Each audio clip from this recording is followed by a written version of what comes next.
day that we have right now, we're also highlighting a lot of women in the digital space and innovation. What's the role that Safaricom is playing in that conversation? Look, I think based on the position that we hold, in terms of being, the largest telco, in the region, I think we play an important role, and I would see it twofold. I think firstly, if we're talking about our purpose, which is now about transforming the lives of Kenyans via technology, right? There's an internal and external view. So internally, how do we make sure that the people sitting at the table are representative of the communities out there, right? So whether it's, gender parity, to making sure we have, women at the table. And the good news is that, it's 50 for 50 at Safaricom right now. Wow. And at senior leadership, 40% of senior leadership is women.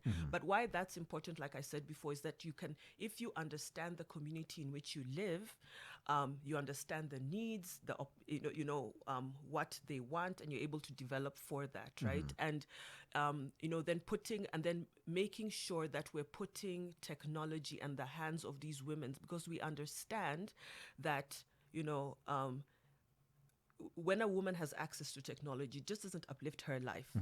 As with everything else, it uplifts her family's life, the lives of those she loves, the lives of her community. So I would say those are the two ways I would say Safaricom is playing a role. And we can chat more about it, but there's different ways. We're just making sure technology gets in the hands of women. I think that's really brilliant, and congratulations also to Safaricom on, talking the talk and walking it as well. Sometimes, like you said, some people would do things just to tick a box. But when it comes to an organization like that, leading by example, I think it can create a really big ripple effect. Let's talk about when it comes to rural and marginalized communities, especially women in those areas. When people hear technology, they think urban. They have this whole picture of, a woman in a power suit. That's when they think about technology. But that's not always representative of the entire country. For example, you're saying it's important to understand the people that you're dealing with. So let's talk a little bit about marginalized communities and how women can be encouraged to accept tech there, and also tech as a solution to many of the challenges, including gender inequality. When we think about that, what can we see and what is being done? Okay. I think that's an interesting question, and especially, the use of the word, how do we encourage women in those areas to accept it? I always say that, it's not really about encouraging, but showing them what tech can do in their lives. Because if you make a compelling case, to anyone and to these women and what the tech can do, then it sells itself. It's a no-brainer. It's a no-brainer, right? So let's think about it. So women in rural areas, I think the biggest issues are usually around accessibility, right? So let's talk about health. If you're out in the outskirts where, you can't get to a hospital quickly, you potentially have a child who's sick, what do you do?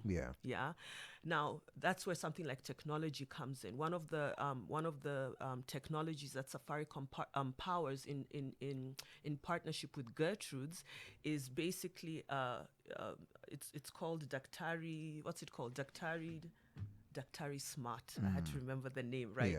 But essentially, it's how do you use technology, doctor on one side, mom and child on the other side, to treat this child, right? So if I'm already telling a mom that you no longer have to worry about your child getting sick and you don't have access to a doctor, of course you're going to she's going to sign up. You don't have to say anything else, right?